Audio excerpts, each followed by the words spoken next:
Airing first on Asheville FM, 103.3 WSFM LP in Asheville, North Carolina, this is The Final Straw Radio, a weekly anarchist and anti-authoritarian podcast and broadcast emanating from occupied Saligay land in southern Appalachia.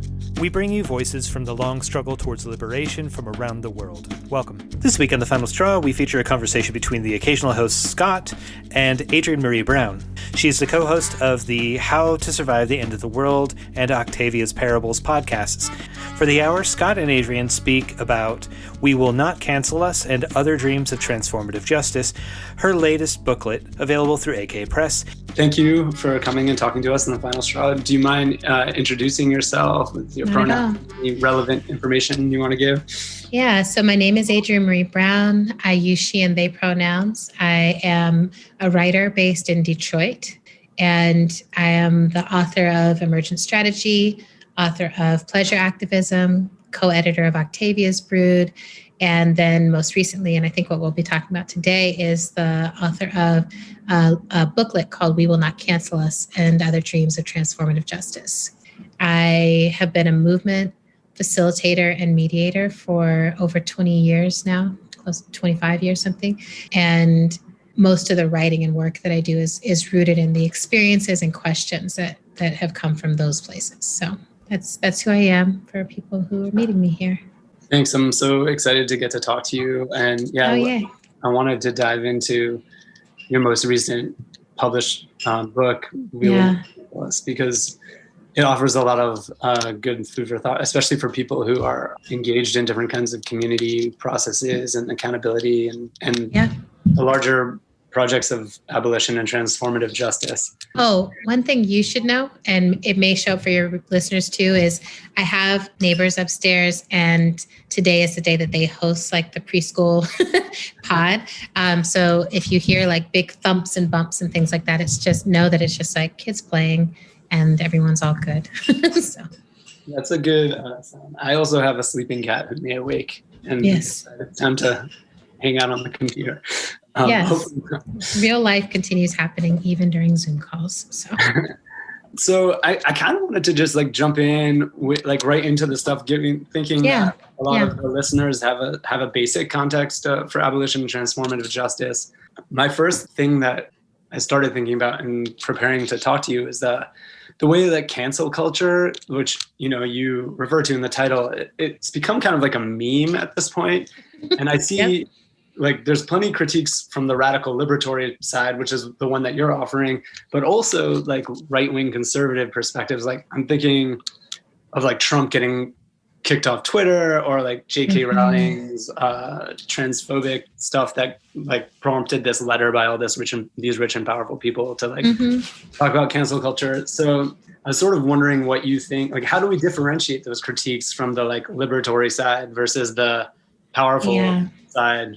Yeah.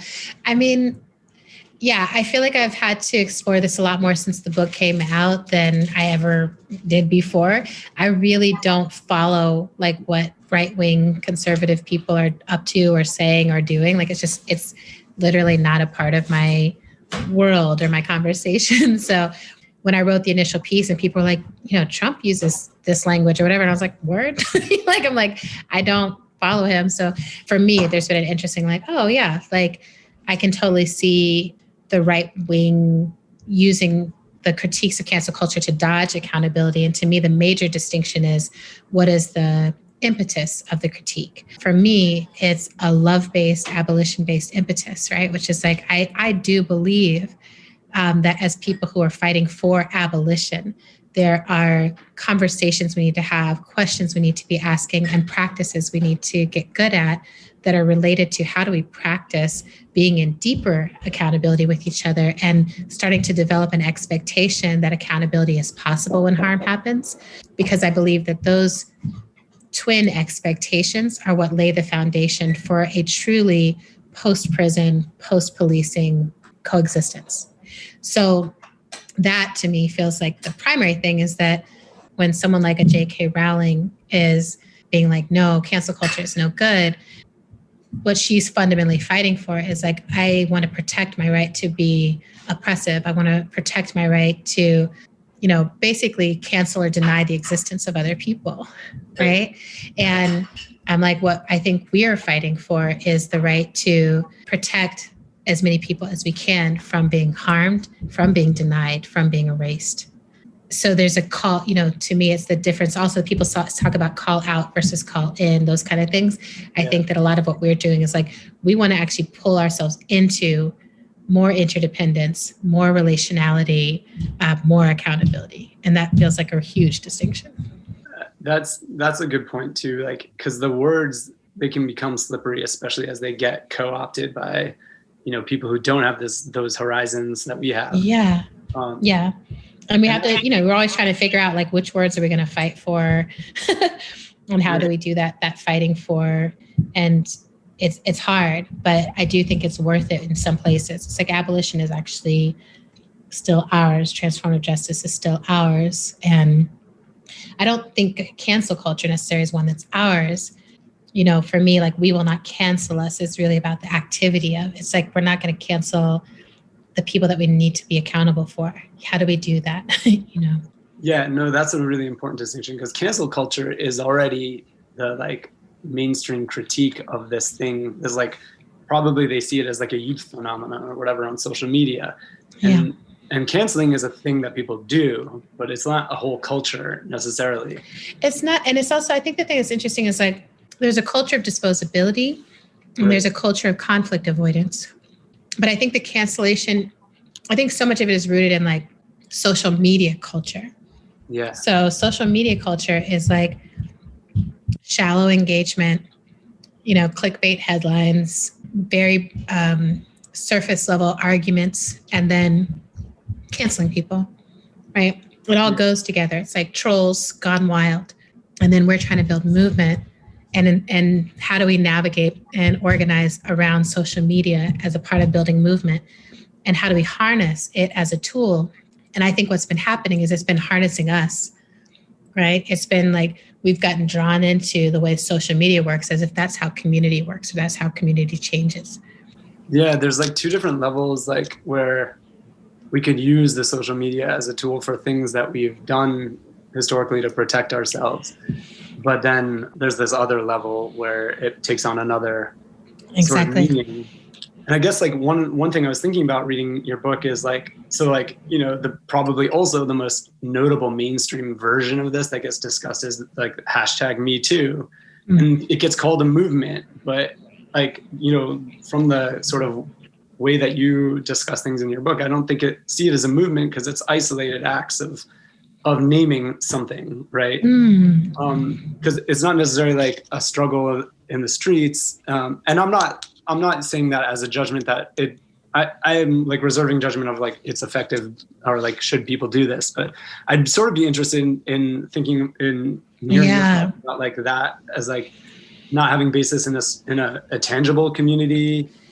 I mean, I think that it's interesting. I think it depends on like where and when you enter the Me Too conversation, right? So like, I think if people enter the conversation as like, this happened related to like Harvey Weinstein 1.5 years, 2 years ago now, then I think that's the case. But I think if you take it all the way back to the work that Tarana Burke has been doing for years, that was very tangible. And the work that she has continued to do is like very much tangible, happening in real time, in real space, in real relationships, and calling for changes that happen in the offline world. And then using social media to help push that along or to spread that. But I just did an event with them recently, and I was blown away by how much they're inviting people into offline practices. And I think movement is kind of a slippery or tricky term, right? So I think it's not one of the things, like I see people all the time like, we're starting a movement. And I'm like, I don't think that's how movement works. I think things take off or people feel called into something. And then it's like, what's actually moving? And I look at like, is policy moving? Is our sense of identity moving? Is our sense of capacity moving?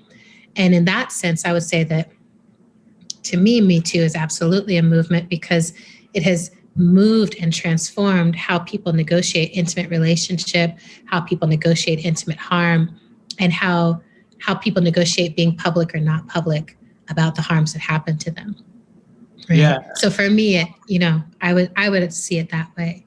Yeah, I like that idea. I was like thinking sort of like, I don't know, like bell hooks kind of distinguishes between like a political representation and like pop culture that doesn't get grounded in grassroots. And I was thinking, but I think the way that you mentioned it actually makes sense. And it's like the thing I admire about the call outs that happen, because like, though we could read Me Too from a lens of like canceling or even like a carceral sort of mindset, it also is demanding accountability and is giving voices to people. Absolutely. And like, that's where I think it's also interesting, like, who do we listen to? So if you listen to Tarana and Nikita and so many people who are now working in that space, one of the things they talk about all the time is this is actually not about destruction, right? This is not about trying to bring people down or destroy people. We're trying to heal trauma. We're trying to end cycles of harm and heal the trauma that has come from that harm. And I think this is one of the most interesting pieces about the distinction between what I was actually initially writing about and the like larger culture of like cancellation and call out, because call outs are rooted in the communities I come from, Black and brown, queer, trans communities.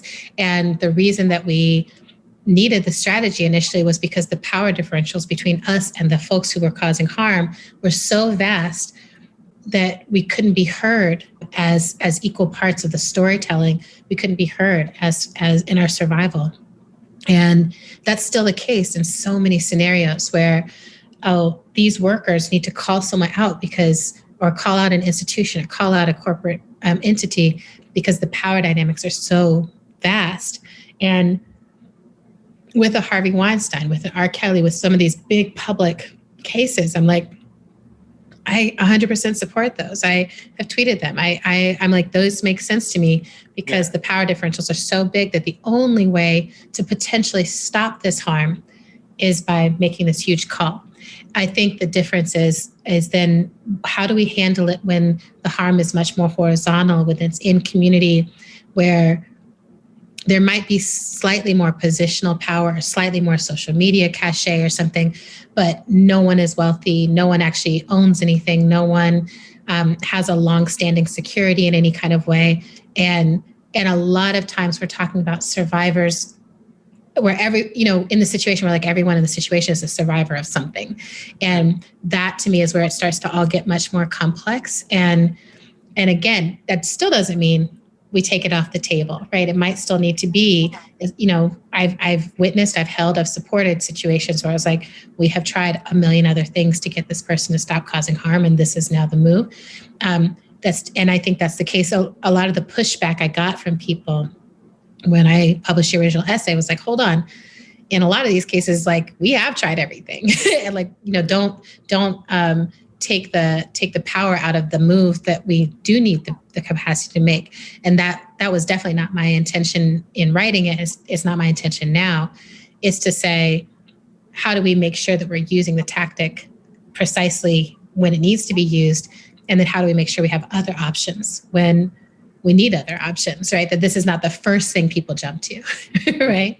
Go to. Yeah. And I guess like that's the thing with like social media is that you see so many examples of it that, especially because like being harmed is a really isolating experience. And being able to voice it is really scary. And it's so hard. See the representation of that on social media that can give you like the ability to do something, even if you wouldn't like reach out to like your pod or whatever. Like that's a distinction that, I don't know, I kind of got lost where I was saying, but like, well, just briefly on that point, that's also part of what I'm fighting for. Like, as someone who is a survivor myself and who has really had to battle, like, would taking this public be something that was really healing for me? Who would I share this with that would be really healing for me? How would I actually be able to heal the pattern that happened here?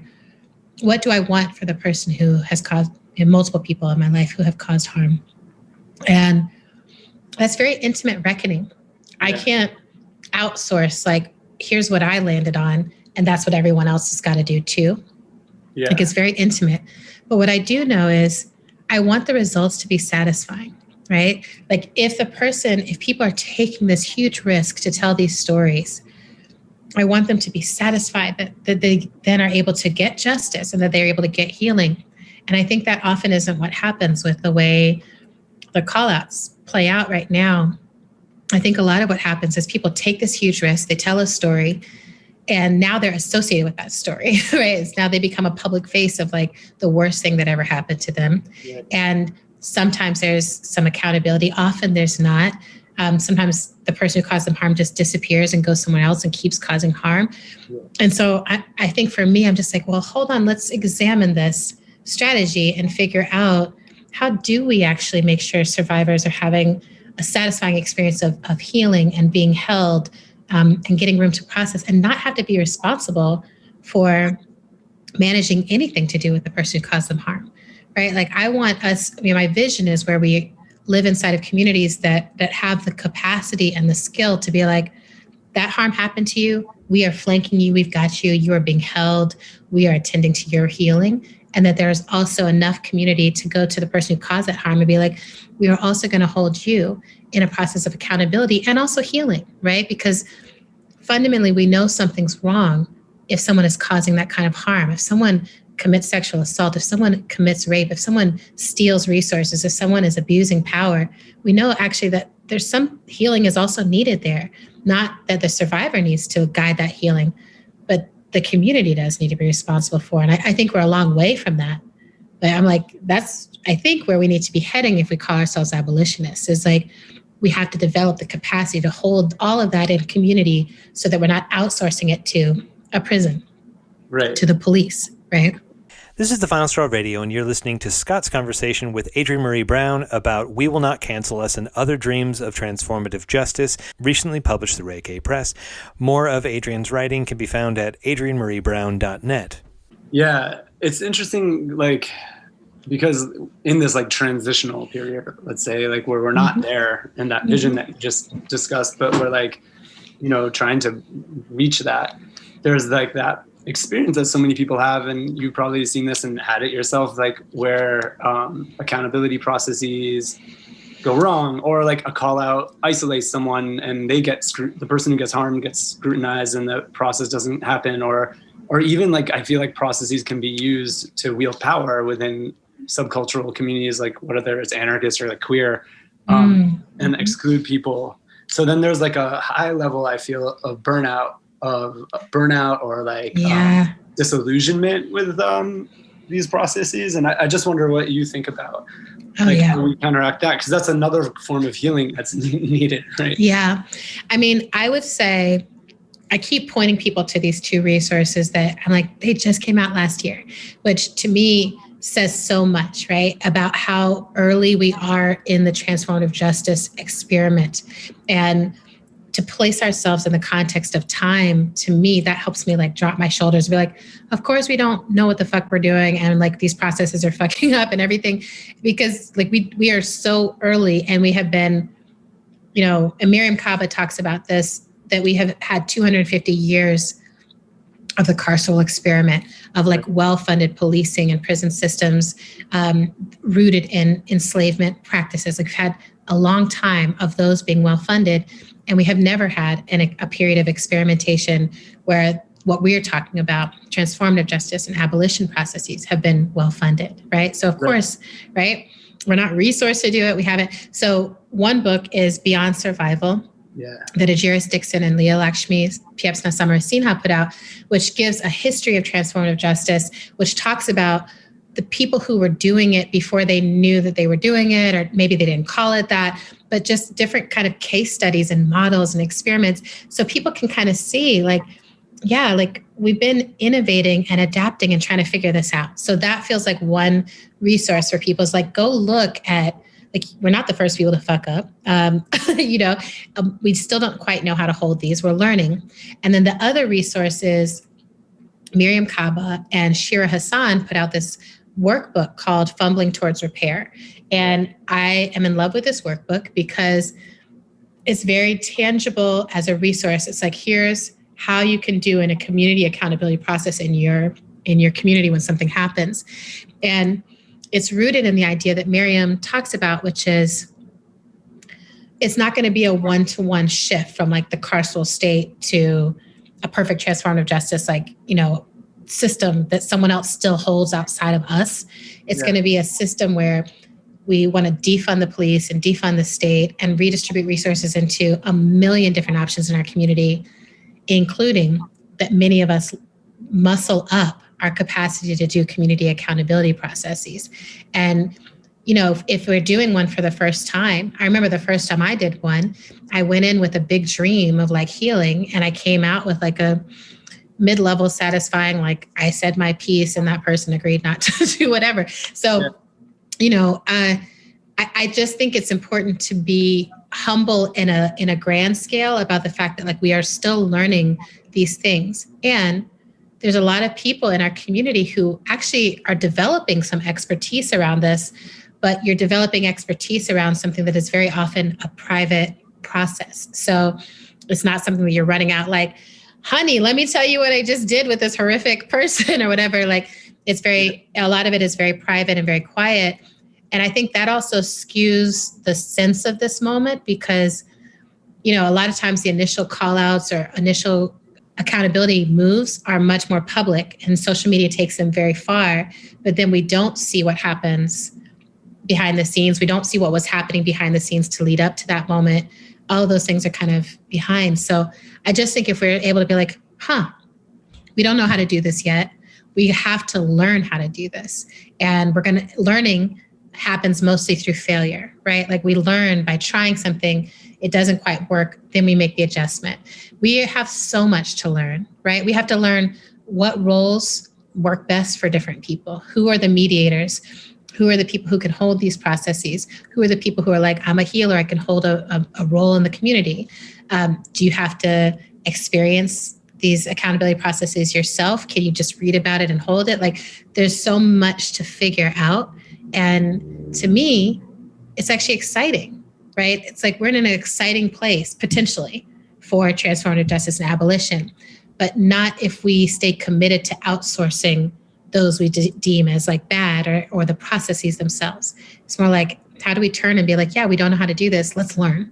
Right. Mm-hmm. Well, it's interesting. I mean, I had the opportunity to teach a queering transformative justice class that was like a school that was like pretty well funded. And it was right when those books came out. I was like so excited. I'm like, look, all these new books that are out on this. And yes, teaching that stuff to young people, which seems important, who maybe encountered it. But then familiarizing them also with the like fact that it's not a one-to-one replacement or solution. Yes. I like also like I taught I use a lot Walida and Marisha's Angels with Dirty Faces because she talks about it not being like a resolution like we're used to within a kind of capitalist society. Exactly. And like looking at those three stories because I think that's the stuff is like looking at these different real life scenarios and being with the complexity of each of these human beings. I think that's such a great book. I also point people a lot towards Mia Mingus's work, particularly the work around apology, because so much of it is like, you're trying to get water out of a stone or whatever it feels like when you're like, what I really need is an acknowledgement of the harm you did, an apology for that. And so few people know how to give a good apology. And so then it's like there's just a myriad of resources like that I think we're building and generating and slowly bringing into relationship with each other. I think in 10 years, it's going to look very different. Yeah. Yeah. Though there's something interesting. So I was starting to think about you talked about like the privacy or the intimacy of the situations that need this kind of handling.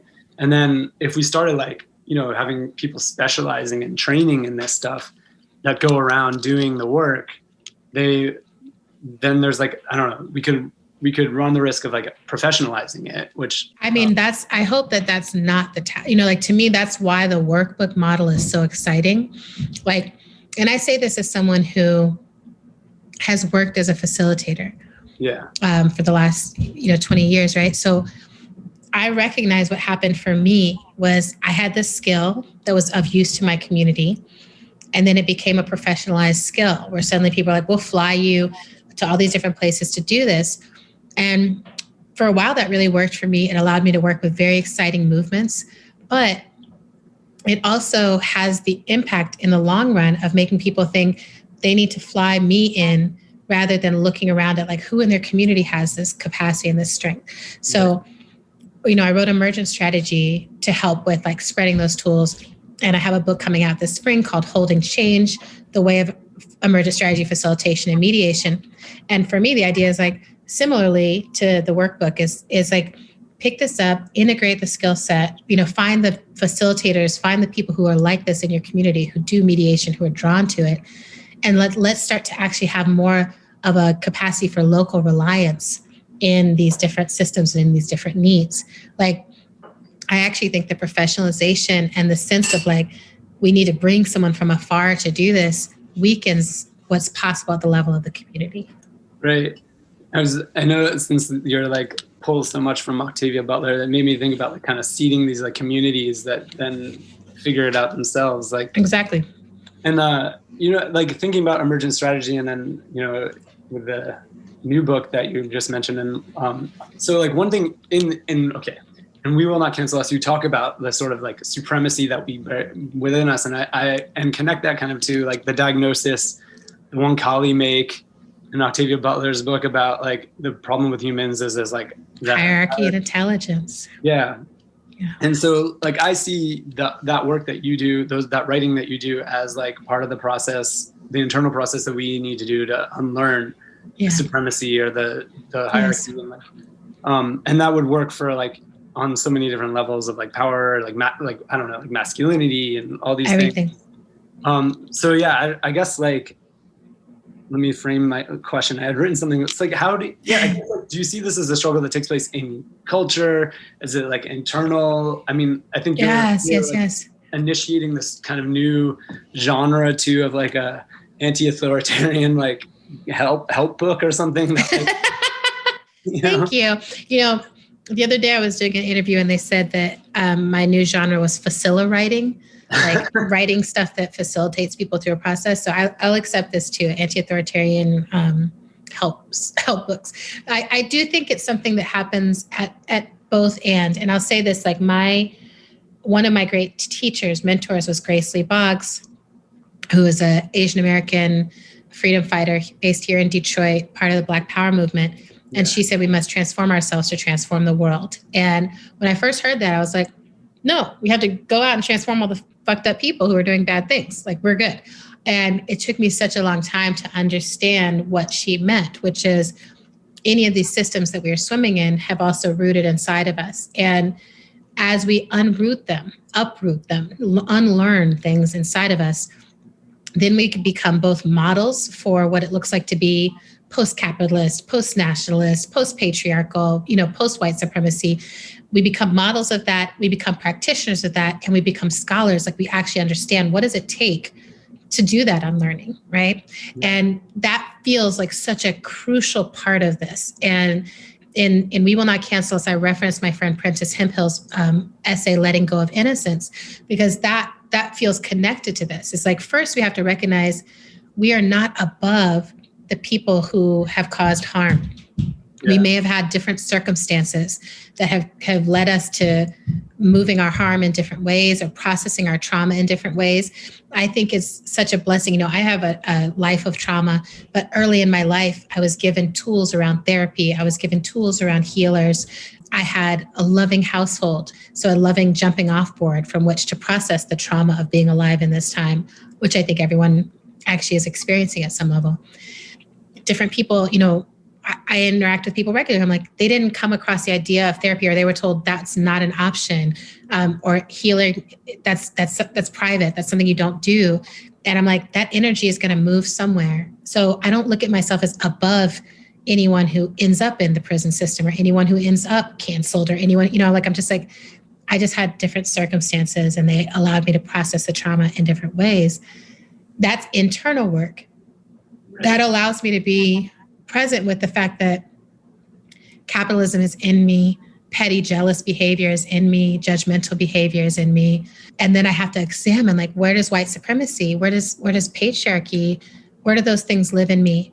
I keep uprooting that. At the same time, I do believe it is cultural work. And that's why I write books as opposed to just having these thoughts in my head or only doing the work with a small group of friends, as I am interested in like dropping seeds into the culture to see if other things can bloom. And my experiment with that with Emergent Strategy felt so exciting to me because I released a book, didn't really promote it at all. I was just like, look, if there's other people hungry for these ideas, this will spread. And if they're not, then I'll just know that like I'm alone in Detroit looking at ants, and that's fine.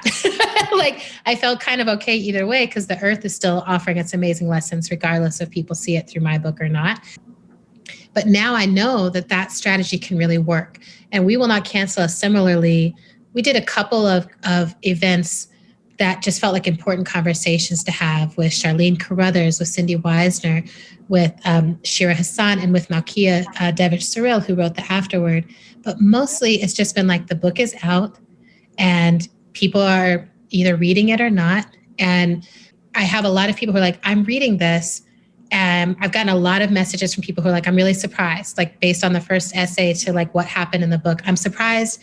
I see what you did. I see the growth. I see there's still, it's not like a perfect book. You know, it was a quick process, but to me, it feels important that people are reading it in their own groups and thinking about their own local culture, right? Because the social media world is not the whole world. It matters so much what's happening in our local movement circles and how at a local level we're integrating these questions of like, well, how do we handle harm? How do we handle conflict when it arises? Like, what are our case studies? Are there people who we have canceled or tried to dispose of, and what happened with them, right? Like, where are they now? Did they stop causing harm? Did that work? If not, what else could work? Are we putting people in the line of the state or in the eyes of the state? Just having that as a local conversation. The thing I'm interested in is a culture of discernment, a culture of mature conflict, generative conflict. And I think that's so important on this journey towards an abolitionist future. Is it's not just a policy change that will make that possible. It has to be an entire cultural shift, and cultural shifts because lots of individuals shift. Right? The Final Straw is a proud member of the Channel Zero network of anarchist podcasts, and here's a jingle from another member of CZN. Silver Threads, Still Walking, Still Waking is co-hosted by me, Carla Bergman. And me, Eleanor Goldfield. This is where we interview long-term organizers and radicals about their watershed moments, what they've learned along the way, and how they maintain their hope on this path, dreaming and building emergent worlds for a present and future anchored in justice and freedom for all. Because there are forks in the road, but they all lead us home, to the fight, to the build.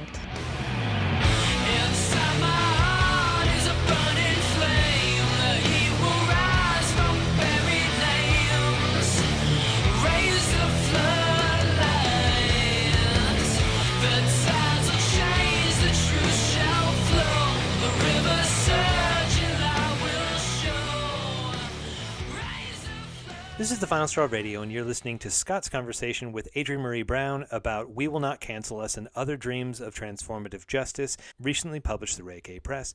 More of Adrienne's writing can be found at adriennemareebrown.net. Yeah, that's a good way of thinking, because like the internal work, we're like sort of taught to think of the internal work as like the work you do for yourself and like your goals and your profession, but actually the internal work in this stuff, it turns you into the potential facilitator. Like I'm not perfect, obviously, but I've done a lot of work, and the work that I do allows me to enter situations with like from a different place that I can help facilitate. Yeah. It's not because I'm better to like be above them or like avoid them completely, because that's impossible. Yes, right. And I think right now the culture that is being produced is one where people have a lot of fear around making mistakes, which then limits how honest people are. Because if we're being honest, we're making mistakes all the time and we have fucked up thoughts all the time. And one of the things I've always appreciated, about my best friendships is that I could say something that is like wild. And then my friend will be like, that's wild, girl. Like, you can't say that, or like, and let's examine where that thought came from. I'm like, I grew up in a military household. I grew up in a capitalist family. I grew up in, I'm like, oh, I have to know that shaped me. That by the time I went to an Ivy League university, like all those things shaped me. And so as I'm unlearning, there's a lot to unpack there. And if I'm above that unpacking, or if I'm hiding from ever making a mistake, then I can't do that learning. But we want to move from a culture where people are terrified to show up to a culture where people are excited to be able to be like, here's all of me. And I know I have work to do. And if it's a culture of belonging, right? Where it's like, even if you're fucked up, which you definitely are, you still belong to the species and you can still belong to your community. And belonging means you're in a constant state of growth, right? And I'm rereading Bell Hooks is all about love. And she uses this definition of love, which is that you have the willful extension of yourself towards the nurturance of another's growth or your growth. Yeah. And I'm like, I want love-based communities. And to me, that's what it looks like, is when you see that someone has fucked up or failed, that you're like, I'm going to willfully extend myself towards your growth so that there's room to come back. And now that doesn't mean people are ready for that, right? So I've definitely held space for people who were like, I am a flamethrower. I'm in a flamethrower phase of my life and I'm just throwing flames at everything. And then it was like, okay, this community actually does need to set some clear boundaries so that it's not okay for you to be burning down everybody's everything. And that's a particular move, right? That says you have a space here when you're ready to come back. And until you're ready to come back, we have to set this boundary. Right. And again, there's no public shaming needed for that. There's no public humiliation. We don't get pleasure from that boundary setting. It's just a boundary that needs to be set. Yeah. Right? Yeah. So that kind of cultural shift to me feels important. Yeah, that's an interesting way of putting it, to try and talk about it without shaming it. I find like in relationship, I try to say, like, tell me if I fuck up, tell me, because that's a learning experience for me. Yes, exactly. And that's an opportunity for me to like hear your thoughts and know something else, and like also not do that again if I can avoid it. Yeah, that's surprising to so many people. Like, people don't expect that kind of. You have to normalize that sort of. Right, because people don't even realize that this concept of perfectionism is one of the ways that capitalism plays out within us and within our community, that there could be some perfect, and that we can buy our way there or fake our way there, or, Botox and plastic surgery are there or something, right? Yeah. And it's like, actually, no one is perfect. People are making mistakes all the time. And I love that how you said that, Scott, that like the mistake is the place where an aliveness becomes possible and a learning becomes possible. I also think there's something really important, like just that piece around boundaries, that I want boundaries from other people around me. Like I want to know what the boundaries are that I need to uphold and honor, even if it hurts, I think about that in my most intimate relationships when someone's like, no, Adrienne, you can't cross this line. And I'm like, me, like for real. And then I'm like, oh yeah, let me integrate that, because it actually isn't personal, right? That's that Don Miguel Ruiz shit, right? Don't take it personally. I'm like, when you stop taking it personally, you recognize like people's boundaries are about them taking care of themselves, and you can love them by upholding those boundaries. Even that is part of the learning. Like I know a few people who have been through big call outs, and now they're sitting outside of a boundary, right? Outside of the community that they once felt so at home in. And they're like, it fucking sucks. And I'm holding the boundary and I'm learning what I need to learn out here in order to be able to make my return. Yeah. And I'm like, okay, like, even if I think there's other better ways to do it, fundamentally, what we're trying to do is develop a culture where we can set boundaries. The boundaries actually create growth and create space for actual authentic love to be possible. It's actually funny. I always like thought about how the thing I like about hanging out with anarchists is that I can leave like any situation, and people like don't need an explanation for it. I'm just like, exactly. I'm done. Like with that sort of ability to like there's not the same kind of expectation to participate beyond your limits. Because there's a practice of non-attachment. There's a practice of really being free around other free people. Yeah. Right? Which is very uncomfortable, actually, for people who are like, I mean, right now we're getting into the very, to me, like this is Ursula Guin wrote about this in The Dispossessed. It's like what it means. This is why I really identify as an anarchist still. It's like that what it really means to be free is so at odds with how our culture is currently structured. We don't even realize all the ways we are weaving ourselves into a self-policed, self-controlled state. And then we're making all kinds of agreements. Control me, police me, correct me, control me. And I've just noticed this a bunch, like this past year, my visibility has gone up to a whole different level.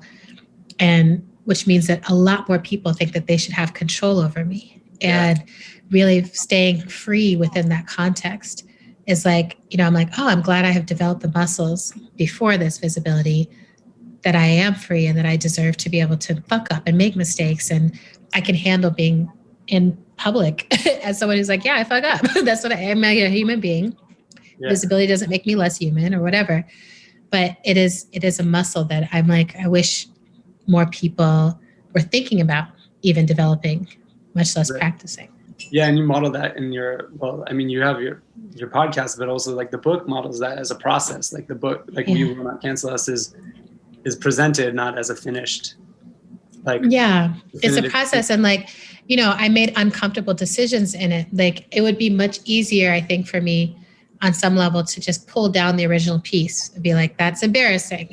Like I made mistakes and people can see them.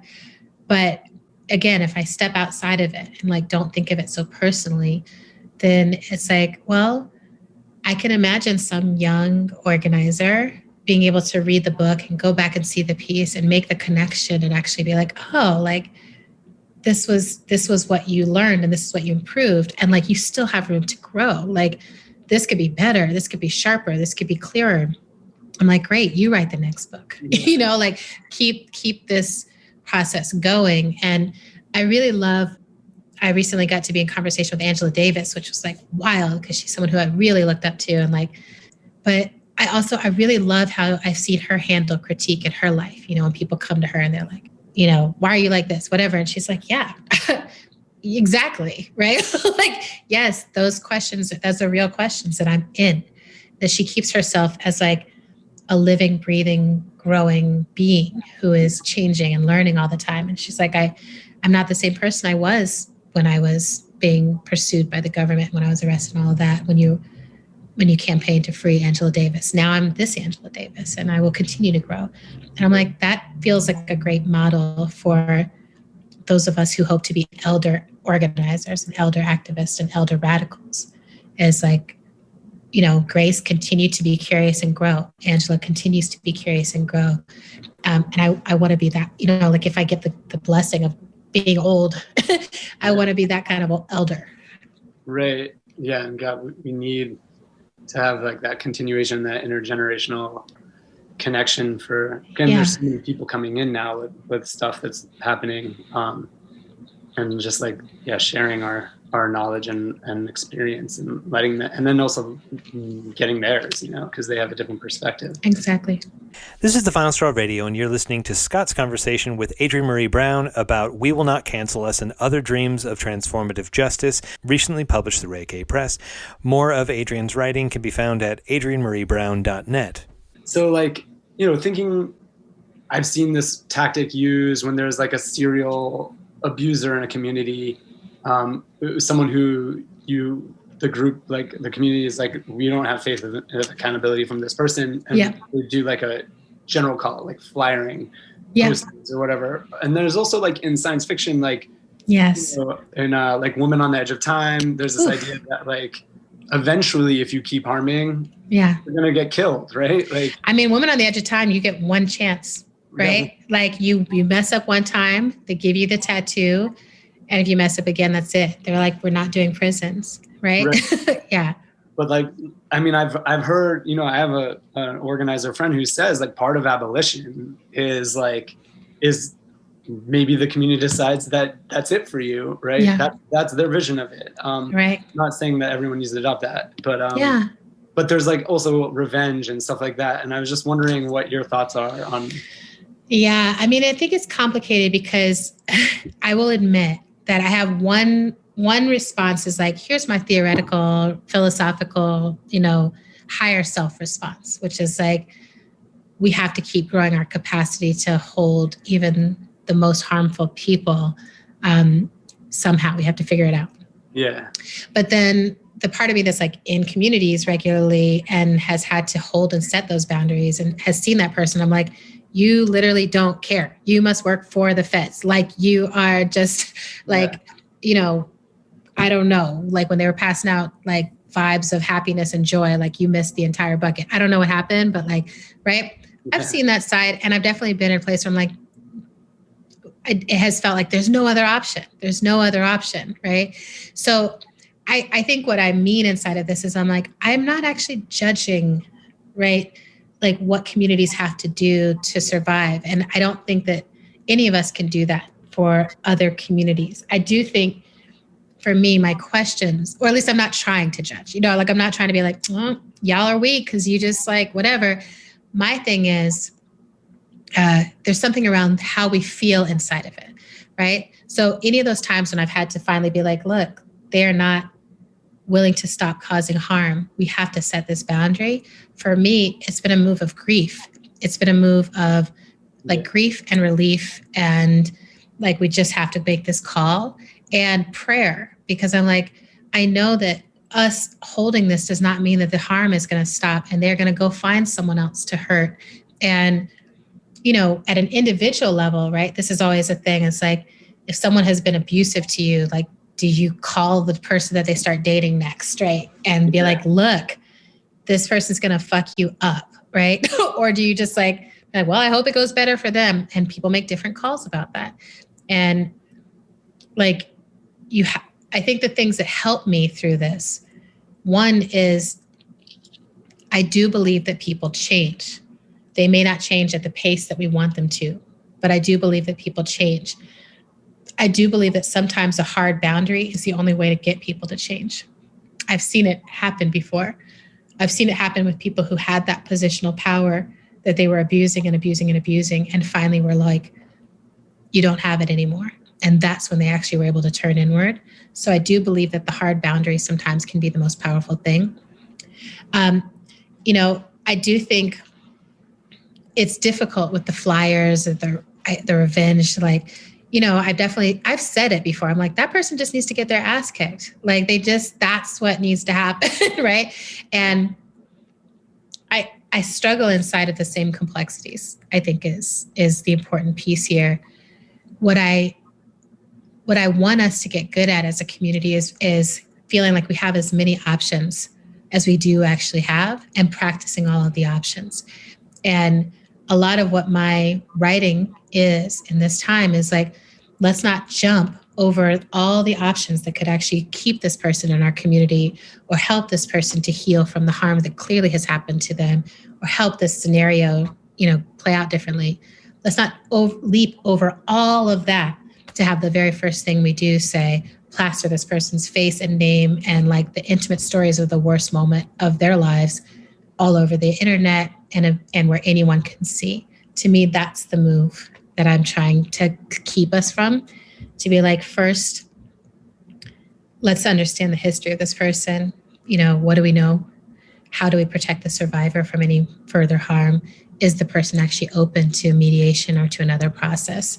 If they are, who are the right people to hold that? Do we need multiple people to hold that? And so on and so forth, right? Now, there are definitely, I think that we need like boundary school. Like if I was like creating like some school that everyone in movement just had to go through for the next year, like we spent the pandemic and it's like, okay, we can't be out in the streets. Let's all go to boundary school. Let's all go to like abolition visioning school and figure out like when we say defund the police, what responsibility are we taking on in that scenario, right? Like I would have us just be in some real serious schools, right? I think Princess Hemphill could run the boundary school.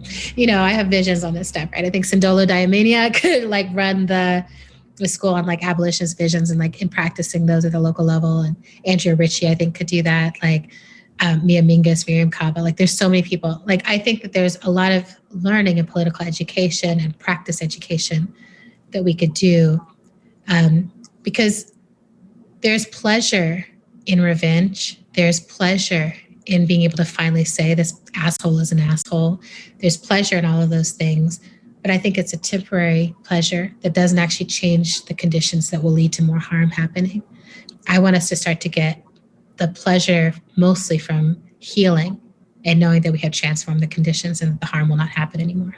Yeah, that's a really good way of putting it. I'm like thinking of like this sort of glorifying of like a phenomenon, like violence that like cleanses things that, but then you get like, I'm going back to Butler because we're talking, like, you know, she explores violence in terms of community and where it belongs, but she holds it in complexity. She doesn't endorse it, and she shows the detriments to it. And and I mean, I think there's something fascinating, right? Like in one of my favorite explorations that she has, which is The Wild Seed, Mind in My Mind, which are 2 books inside the Patronus series. There's this character named Dora who is a straight up body snatcher. And I remember doing a series of reading groups around this where I was like, you know, eventually a whole huge interconnected network has to take him out because he just will not stop causing harm. And he literally can't. He can't survive if he stops causing harm. But I was sitting in one of the reading groups one time and someone turned to me and they were like, did she ever try to heal him? Like the lead character is one of the most amazing, outstanding healers that has ever existed. And the person said, did she try to heal him? And I went back and read the book and I was like, I don't really see it. Like she tried to argue, she tried to demand, she tried to shame, she tried to run away. She tried a million things to hold him accountable and to ask for him to change. But there's not really a moment where it's like she laid her hands on him the way she did with others and reached into that place where he was a child whose entire family had been killed. And this was the strategy that emerged for him to survive. And I always come back to that and it moves me to tears each time that I'm like, if we look at each person who's causing harm as a child who has been harmed, it changes the conversation. And I think it could change what's possible. And I keep wanting to make this distinction, but I'm like, that to me is not the work of the person who is surviving their harm. Right. Like that's not, you know, for me as someone who's been being abused, it's not my job to be like, well, I can see the child in you. So, you know, it's like that. But I do think in community, we need to be able to grow that capacity. It's like, we have to help. We have to figure out like getting this person to therapy. And that might be the mandate, right? Yeah. Like, I do feel like there's things like that are like, if you want to be here, we have to know you're getting support. If we're going to be here, we have to see this commitment to your healing. And I think that would be a sophisticated future if that was happening. Yeah, that's a really good point. Well, there's like a couple minutes and I'd see if this is something that you feel like approaching, but I was really intrigued in the book about this idea of like, of how we feed into surveillance and like sort of like a counterinsurgence. And I just sort of want to hear more about that idea. Like, is it like airing dirty laundry? Is it like techniques that get turned against us? Because like, again, it's like, I'm thinking like COINTELPRO and like, and we're like bringing all this stuff back to like Black queer organizers who use call outs as like self-defense. Like, how does that, how do you conceive this kind of like surveillance? Yeah. I mean, I think it's an interesting conversation. And, you know, part of why I was really excited to have Malkia write the afterword is because Malkia grew up the child of a Black Panther, has really done a lot of scholarship around COINTELPRO and surveillance, and has really been fighting around facial recognition and surveillance and all these things. And I feel like I've learned a lot from the way Malkia thinks about these things. And I was like, I want to really bring that conversation into the larger conversation we're having, which is, I don't think we have ever healed from COINTELPRO, and I don't think we ever really figured it out. Yeah. And I think there are people who are doing really interesting work around, like, how do we relate to living in a completely overwhelming surveillance state? How do we relate to the fact that infiltration is very common and very expected. And we can kind of see the patterns of it play out, but it's very hard at the interpersonal level to ever know who you can trust and who you can't trust. And I just saw a screening of Judas and the Black Messiah, which talks about the infiltration of Fred Hampton and the Black Panthers, in Chicago. And it's just devastating. It's just to me, it's a devastating thing to know that people show up inside of movement spaces with the intention to cause dissent and to cause harm and to keep us from justice and from liberation. But that is definitely happening. And I definitely have been in meetings where I was like, I think that person is like here for the wrong reasons. My response to it is mostly to be like, let's be overwhelmingly on point with what it is we're up to and hope that we sway them and they become, a turncoat to the government or whatever. Right. But that's very idealistic. And I think for in a much more realistic sense, we have to be figuring out like, how are we building trust with each other? So for me, it's all of the above, right? There's an airing of the dirty laundry piece that I think harms us mostly in the realm of like our opposition, right? Of just like, oh, they don't actually have unity. They don't actually have solidarity. Like everyone's at each other's necks. And even if that's true, I don't think it serves us to have that be public and transparent. Yeah. And I don't think it feeds to generative conflict, right? I'm like, if the move is like, we're putting people on blast rather than sitting down and having a face-to-face conversation, I'm concerned about that. Zoom face-to-face, whatever it is. But then I also think there's something around how we isolate people. So if we're taking someone, we're like, this person has caused harm in our community, and then we're putting that on the internet, then that person is now isolated out of community. And if someone who is surveilling or is looking for, like, who could we turn into an infiltrator? Who could we reach in those ways? Who could we take out? Who could we disappear? Like, to me, it's saying, here's our weakest links. Here are the weakest points in our movement.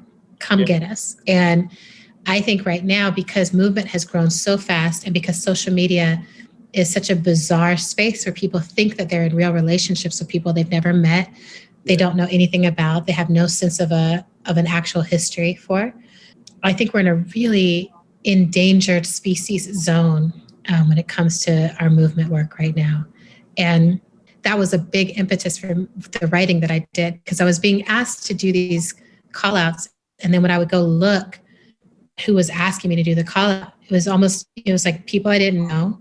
And there was nothing to show me like this person's ever done any actual community work. Like, I was like, I can see that they've done other call outs, but I don't see anything that's like, here's what they've built. And that, I've said this in many places, but I'm much more moved by people who are like creating, building, growing movement, rather than people who are like, my job is to destroy this institute or this organization or tear down this activist or whatever. Like, that's not organizing work. And I think we definitely have people in movement right now where I'm like, they may not be on the state's payroll, but they might as well be, based on like how they're spending their time and how impactful it is at destroying efforts of actually being able to advance a united front or advance something that is a complex organizing strategy. So I just think we have to be more mindful around it. To me, even if you don't agree with me, even if you're just like, fuck that, it's just more important to be able to call these people out. I'm like, that's fine. And I think we, at all times, need to not pretend we didn't live through COINTELPRO and not pretend the infiltration and subterfuge and undermining and sabotaging our efforts is not a possibility for what's happening right now. Like, to me, that's just, it's not like learning from our history and being able to transform the future, which is what our job is. Yeah, that's such an important point, that we can be like serving the state in ways that are unintentional. And I think, holding up a purity. And it's already, like, if we're already embedded in philanthropy, I'm like, we already have so many compromises. Right. Like, we can't also be throwing our people into those hands. Yeah, exactly. We need to like accept that we're not pure. Yeah. And then not expect other people to be pure. Yeah. And that's serving the state. Yeah, I think that was a really helpful way of unpacking it. Thank you. Thank you for this conversation. I felt like you had really good questions, and I hope that it serves us all. Yeah, thanks for making the time. For those listeners able to support us on the Patreon with recurring donations, we thank you. For those who are considering it, we're still fundraising to pay comrades to transcribe and format our episodes into zines moving forward. We started with January 2021 with a goal of each episode being transcribed, putting out weekly transcriptions for translations, searchability, access to non-oral learners and those with hearing difficulties, as well as making it easier to send these interviews into prisons where broadcasts and podcasts cannot reach. If you have some extra dough that you can send our way, it'd be much appreciated. We won't ever paywall any of our content, but for those who do donate at our Patreon level above $10, we'll send a monthly zine out either to you or to a prisoner based in the US as curated by us, plus some one-time gifts. You can find other gifts up at our Patreon. You can find links to other ways you can contribute to us via PayPal, LiberaPay, or buying merch at our big cartel up at our website.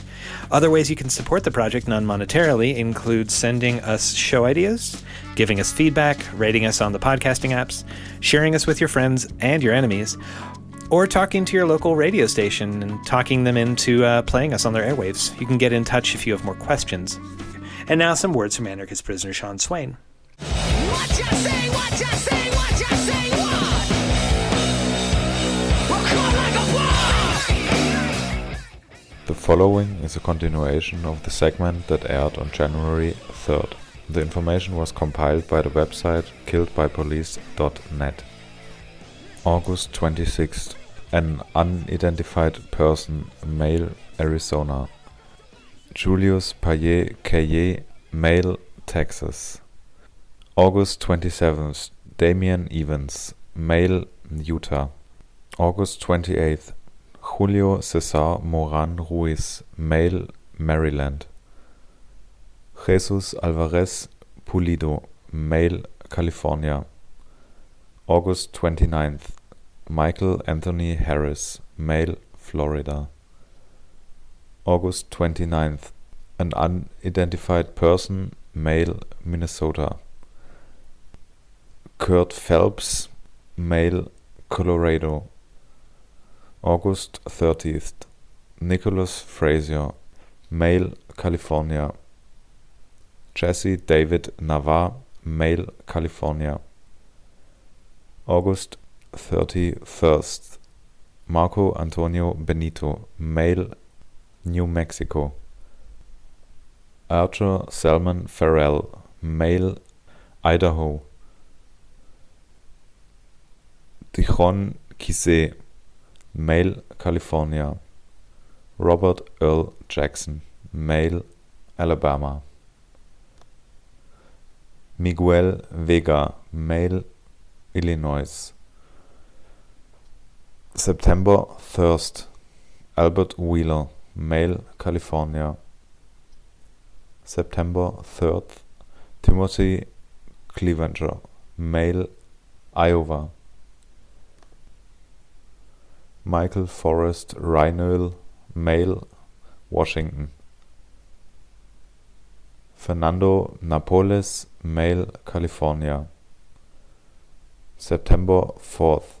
Stephen D. Smith, male, New York. Joshua B.D., male, California. September 5th. Major Carvel Baldwin, male, Texas. Shawn Jeremy Okea Walker, male, Illinois. Andrew Blowers, male, Michigan. September 6th. Verlon Billy Stiles, male, North Carolina. Refugio Reynaldo Olivo, male, Virginia. Seth Holiday, male, Nevada. September 7th. Jeffrey Mayer, male, Iowa. September 8th. Steve Gilbert, male, Florida. September 9th. Antonio Blackbeer, male, Colorado. Matthew Patton, male, Nevada. Chad Busby, male, Kentucky. September 10th, Samuel Herrera Jr., male, California. Jonathan Darsaw, male, Tennessee. Glenn G. Elvin Eldridge, male, North Carolina. Robert Samuel Craig Lusk, male, Georgia. Robert Ray Doss Jr., male, North Carolina. September 11th, Joshua Clayton Brandt, male, Washington. September 12th, Christopher Escobedo, male, Colorado. September 12th, Robert Coleman, male, California. September 13th, Ricardo Miguel Munoz, male, Pennsylvania. September 15th, Clay A. Reynolds, male, Utah. Darrell Wayne Samalt, Sr., male, Texas. September 16th, an unidentified person, male, Colorado. September 17th, Nicolas Morales Besania, male, Florida. September 18th, Scott Hazler, male, Iowa. An unidentified person, male, California. An unidentified person, male, California. Ricky Wayne Riney, male, Texas. Matthew C. Nolden, male, Utah. Matthew Lyvan Paul, male, Colorado. September 19th, Charles Eric Moses Jr., male, Georgia. Derek Cooper, male, Georgia. Joshua Surratt, male, Washington. September 20th, Andrea Kurna, female, Washington. September 21st, Darian Bell, male, Georgia. Julia N. Moss, female, Georgia. Patches Wochon Holmes Jr., male, Missouri. An unidentified person, male, Arizona. September 22nd, Victor Sanchez, male, Texas. Jeffrey Ryan Blank, male, Illinois. September 23rd, Kurt Andres Reinhold, male, California. September 21st, Matthew Nocarino, male, Florida. Randy Fedorchuk, male, California. Christopher Michael Straub, male, California. Eric Ace Mahoney, male, Washington. Jesse A. Hartnell, male, Louisiana. September 25th, Angel Benitez, male, Arizona. September 27th, James Lukashevitz, male, Michigan. An unidentified person, male, California. September 28th, Willie Shropshire Jr., male, Louisiana. An unidentified person, male, California. September 29th, Kirby Joseph Michael Hengel, male, Minnesota. September 30th, DeMarco Riley, male, Georgia. Jared Kemp, male, Kansas. You can write to Sean Swain by addressing letters to Sean Swain, number 201, 5638, Buckingham Correctional Center, P.O. Box 630, Dillwyn, Virginia, 23936. He has a book that is available from Little Black Cart Distro. His zines can be found online at theanarchistlibrary.org, and other of his writings and updates are still available at swainrocks.org. Sean has a complaint pending before the Inter-American Human Rights Commission for the torture that he suffered at the hands of the state of Ohio. He is also collecting letters of support for his bid for clemency. You can find more details on Instagram by following Swainiac1969 or visiting the page for Sean on our website. This is The Final Straw. More of Adrienne's writing can be found at adriennemareebrown.net. This show will later be archived at thefinalstrawradio.noblogs.org, and you can email us with questions and suggestions at thefinalstrawradio@riseup.net or thefinalstrawradio@protonmail.com. If you'd like to use any episode for your project or radio show, feel free to do so. Just send us an email to let us know. If you care to, you can send us letters at The Final Straw Radio, P.O. Box 6004, Asheville, North Carolina, 28816. This show is brought to you by Firestorm Books and Coffee. Located at 610 Haywood Road, Firestorm Books and Coffee is a worker-owned co-op in Asheville specializing in offbeat, underground, and independent literature. You can find a catalog of Firestorm's books and zines, plus a full calendar of events up at their website, firestorm.coop.